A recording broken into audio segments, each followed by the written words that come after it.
কি পিঠে গো বৌমনি এগুলো? এই তো দেখো খেজুর গুড়ের মধ্যে সাদা সাদা পিঠে, খেজুর গুড়ের মধ্যে গিয়ে পুরো লাল টকটকে হয়ে গেল। এবার চলে গেল মুখে, পুরো নরম চুল তুলে। আপনাদের আমি দেখাচ্ছি একটা পিঠে, দেখুন শুধু পিঠেটা দেখুন।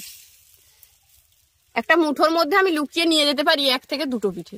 ছেড়ে দাও না, ভেঙে গেছে না দেখি। বাহ, খুব সুন্দর তো। ভেঙেছে না, পুরো যেরকম পিঠেটা সেরকমই আছে। আছে, হ্যাঁ, পুরো নরম তুলতুলে তৈরি হয়েছে। বাহ, একদম রুমালি পিঠা বললেও চলে তো। হ্যাঁ, রুমালি রুটি যেরকম হয় না সেরকম টাইপের। দেখো তুমি মুঠিয়ে দিচ্ছি আমি, আবার ছেড়ে দিচ্ছি, দেখো যেরকম পিঠাটা সেরকমটাই। বাহ। নমস্কার বন্ধুরা, সানার কিচেনে আপনাদের সবাইকে স্বাগত। আজ আবার চলে এসেছি আপনাদের সঙ্গে একটি দুর্দান্ত রেসিপি শেয়ার করতে। এখন শীতকাল, আর শীতকাল মানেই পিঠে পুলির সময়। আর সামনেই আসছে পৌষ সংক্রান্তি বা মকর সংক্রান্তি। এই মকর সংক্রান্তিতে প্রায়শই সকলের বাড়িতেই পিঠে পুলি তো হয়েই থাকে। নানা ধরনের পিঠে পুলি বানিয়ে খাওয়ার মজাই আলাদা। তাই আজকে আমি আপনাদের সঙ্গে সেরকমই একটা পিঠে রেসিপি শেয়ার করব। আজকে বানাবো সরু চাকলি পিঠে। এই সরু চাকলি পিঠেটা খেতে দারুণ লাগে আর বানানো খুবই সহজ। অনেকে মনে করেন যে সরু চাকলি পিঠে বানানো খুবই কঠিন, তবে আমি আজ আপনাদের দেখাবো সরু চাকলি পিঠে বানানো কতটা সহজ।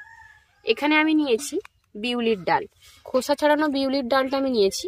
এটাকে 3 ঘন্টা আগে ভিজিয়ে রেখেছিলাম। 3 থেকে 4 ঘন্টা অথবা 2 ঘন্টা ভিজিয়ে রাখলেও হবে। আর নিয়েছি আতপ চাল।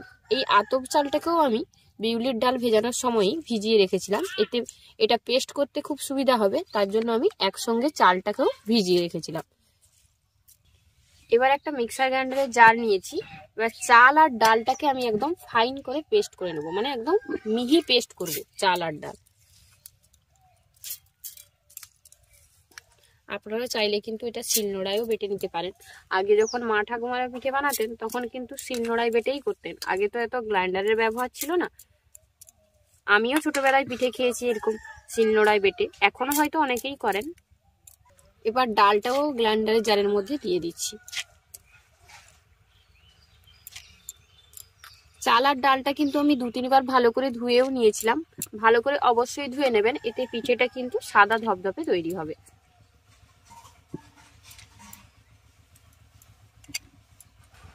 এবার আমি এর মধ্যে দিয়ে দিচ্ছি জল।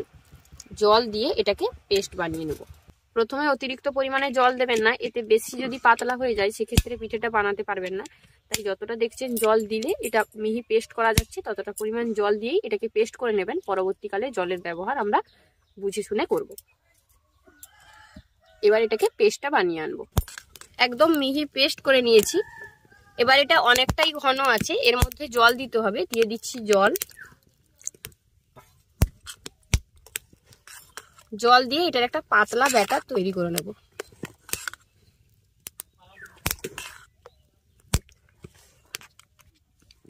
জলটা দেওয়ার পর দিয়ে দিচ্ছি স্বাদ মতো লবণ। সরু চাকলি পিঠেতে কিন্তু আর কিছুই লাগে না, এই সামান্য উপকরণ দিয়ে এই পিঠেটা তৈরি করা যায়, আর খেতে কিন্তু দারুণ লাগে।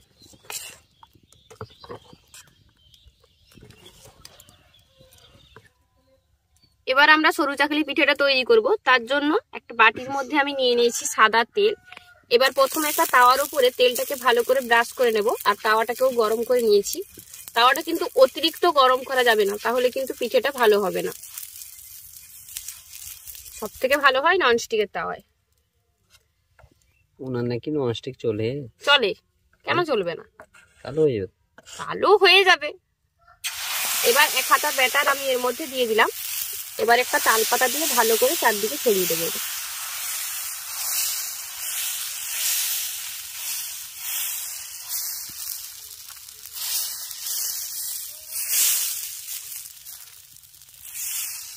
বাহ বাহ বৌমনি, বাহ, হাততালি। খুব সুন্দর, খুব সুন্দর। মেডেল নাও, মেডেল। হ্যাঁ, সত্যি খুব সুন্দর হয়েছে। কি মেডেল নেবে? সোনা, রূপা, ব্রোঞ্জ? এদিকে আসো।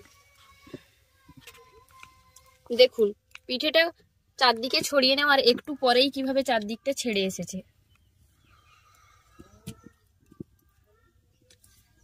এবার পিঠেটাকে উল্টে দেব। দেখেছো পিঠেটা? জালি জালি পিঠে। এইভাবে ধোসা বানানো হয়। খেয়েছো কখনো ধোসা? একদিন বানিয়ে খাওয়াবে। সরু চাকলি তো জালি জালি হবে, যত জালি জালি হবে তত ভালো লাগবে। না বৌমনি একদিন ধোসা বানিয়ে খাওয়াবে তো। ধোসা খাবে তুমি? তুমি তো বিউলির ডাল খেতে যাও না, তুমি আবার ধোসা খাবে? ধোসা আর সাম্বার। তোমার নাকি বিউলির ডালে গন্ধ। আমাদের একটা সরু চাকলি পিঠে রেডি। একইভাবে আবার তাওয়ার উপরে তেল ব্রাশ করে নিচ্ছি।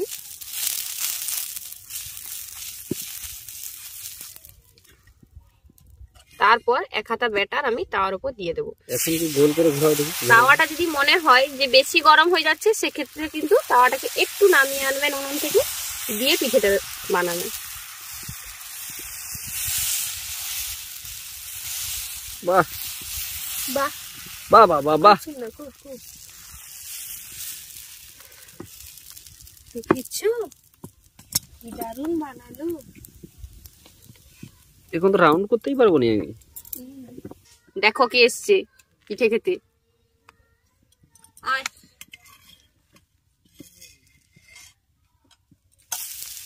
পিঠেগুলো কেমন হচ্ছে বলো? দারুণ হচ্ছে, দারুণ হচ্ছে। খাবো কি দিয়ে পিঠে? ব্যাগের ছাতা।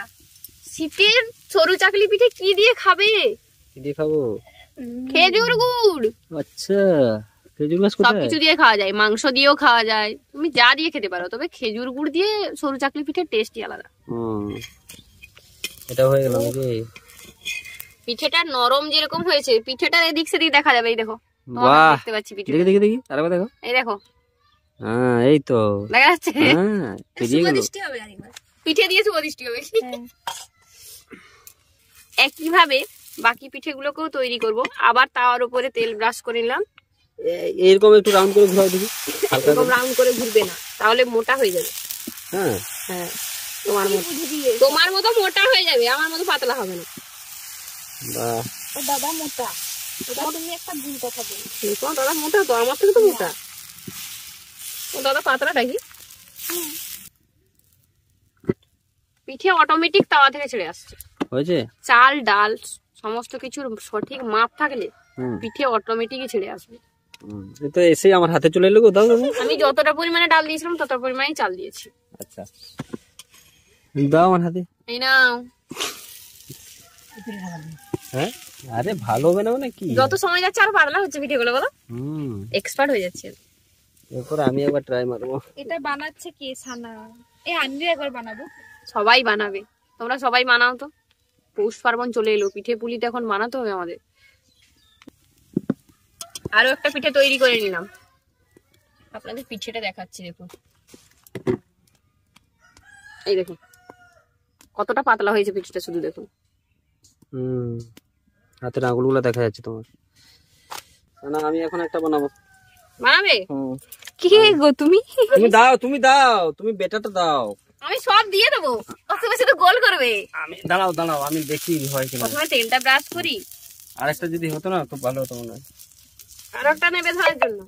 একটাই এত কিছু করে দিচ্ছি, তুমি আরো এতগুলো নেবে বলে। এখন কে বানাবে? শান্তনু কর। দেখি কেমন বানায়। দাদা না বৌমনি ফার্স্ট হয় দেখি।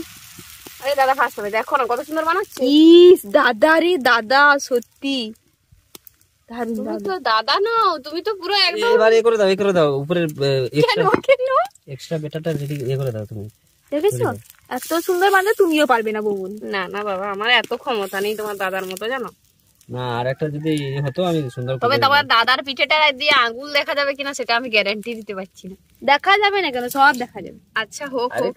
দেখা যাক না। আরে না, তোমার দাদা খুব ভালো বানিয়েছে, আমার থেকেও ভালো বানিয়েছে, তাই না?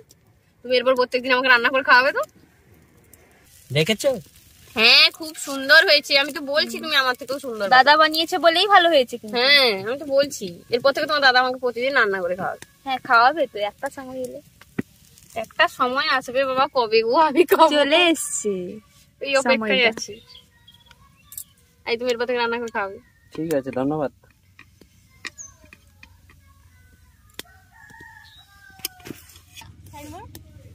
একইভাবে আমি বাকি পিঠেগুলোকে তৈরি করে নিচ্ছি। একজন তো একটা বানিয়ে চলে গেলেন, দেখলেন। এবার আমার পালা বাকিগুলো তৈরি করা। তৈরি হয়ে গেল গরম গরম সরু চাকলি পিঠে, আর সঙ্গে শীতকালের খেজুর গুড়। শীতের নতুন খেজুর গুড় দিয়ে এই সরু চাকলি পিঠে খেতে কিন্তু দারুণ লাগে। আপনারা কিন্তু এটা মাংস দিয়েও খেতে পারবেন, আবার এমনি কোনো ডাল দিয়েও খেতে পারবেন, সাম্বার বানিয়েও খেতে পারেন। খেতে কিন্তু দারুণ লাগে। আর বানানো তো দেখলেন খুবই সহজ। অনেকেই মনে করেন যে সরু চাকলি পিঠে বানানো খুবই একটা কঠিন কাজ, কিন্তু আপনাদের তো দেখালাম খুবই সহজ পদ্ধতিতে। যতটা চাল নিয়েছি ততটা ডাল নিয়েছি, সম পরিমাণ জিনিস নিয়ে পেস্ট বানিয়ে নিয়ে পাতলা করে পেস্ট তৈরি করে তাওয়ায় সুন্দর করে পিঠেগুলো তৈরি করে ফেললাম। কতটা সহজ দেখেই বুঝতে পারছেন। আমার মনে হয় এর থেকে সহজ পিঠে বানানো আর হয়ই না। তাই এইভাবে একবার বাড়িতে তৈরি করবেন, আর তৈরি করলে কমেন্ট করে জানাবেন কেমন হয়েছিল। আমাদের আজকের এই রেসিপিটা আপনাদের কেমন লাগলো অবশ্যই কমেন্ট করে জানাবেন। ভালো লাগলে বরাবরের মতো ভিডিওতে একটি লাইক করে আপনার ফ্রেন্ডস এবং ফ্যামিলির সঙ্গে ভিডিওটা শেয়ার করার অনুরোধ রইল। আর যেসব বন্ধুরা এখনো চ্যানেলটি সাবস্ক্রাইব করেনি প্লিজ চ্যানেলটি সাবস্ক্রাইব করে নেবেন। সেই সাথে যারা ফেসবুক পেজে দেখছেন তারা অবশ্যই ফেসবুক পেজটি ফলো করে নেবেন। আর যারা এত সুন্দর সুন্দর কমেন্ট করে আমাদেরকে উৎসাহিত করেন তাদেরকে অসংখ্য ধন্যবাদ জানাচ্ছি, কারণ আপনাদের এত সুন্দর সুন্দর কমেন্টই আমাদেরকে উৎসাহিত করে নতুন ভিডিও তৈরি করার জন্য। চলুন এবার প্রথমে আমি পিঠেটা টেস্ট করব, কারণ এটা হচ্ছে আমার খুবই একটা ফেভারিট পিঠে। সেই সঙ্গে আরো একজন আছে এখানে পিঠে টেস্ট করার জন্য। চলে আসো এদিকে চলে আসো। কি পিঠে গো বৌমনি এগুলো? এই তো দেখো খেজুর গুড়ের মধ্যে সাদা সাদা পিঠে, খেজুর গুড়ের মধ্যে গিয়ে পুরো লাল টকটকে হয়ে গেল। এবার চলে গেল মুখে। কিরে কেমন হয়েছে? কি দারুন। ভালো হয়েছে? হ্যাঁ ভালো লাগছে কিনা বলো? ভালো লেগেছে। কোনো বিউলির ডালের গন্ধ পাবে না। অনেকেই আছে কিন্তু বিউলির ডালের গন্ধে পিঠে খেতে চান না। আমার বাড়িতে এটা আমার আর বাপি মানে আমার শ্বশুর মশাই খুবই পছন্দের জিনিস। বাকি আরেক দলে আছেন আমার শাশুড়ি মা আর কর্তা মশাই, ওনাদের আবার মনে হয় বিউলির ডালের গন্ধ বেরাচ্ছে, নাও খেতে পারে, তাতে কিছু যায় আসে না আমাদের। আমরা দুজন খেয়ে নেবো, কেউ না খেলেও তো কি হয়েছে, ঠিক আছে? তুমি নিজে বানিয়েছো, খাও কেমন লাগে দেখো। পুরো নরম তুলতুলে। আপনাদের আমি দেখাচ্ছি একটা পিঠে, দেখুন শুধু পিঠেটা দেখি। একটা মুঠোর মধ্যে আমি লুকিয়ে নিয়ে যেতে পারি 1 থেকে 2টো পিঠে। ছেড়ে দাও না, ভেঙে গেছে না দেখি। বাহ খুব সুন্দর তো। ভেঙেছে না, পুরো যেরকম পিঠেটা সেরকমই আছে। হ্যাঁ পুরো নরম তুলতুলে তৈরি হয়েছে। বাহ একদম রুমালি পিঠা বললেও চলে তো। হ্যাঁ রুমালি রুটি যেরকম হয় না সেরকম টাইপের। দেখো তুমি উঠিয়ে দিচ্ছি আমি, আবার ছেড়ে দিচ্ছি, দেখো যেরকম পিঠাটা সেরকম টাইপ। বাহ এটা পিঠা না রুমাল কেউ বুঝতে পারবে না গো, বোঝাই যাবে না। বাহ খুব সুন্দর, ধন্যবাদ। আজ তবে এই পর্যন্তই বন্ধুরা, আবার দেখা হবে অন্য কোনো এক রেসিপি নিয়ে। ভালো থাকবেন, সুস্থ থাকবেন, আর এতক্ষণ আমাদের সঙ্গে থাকার জন্য অসংখ্য ধন্যবাদ।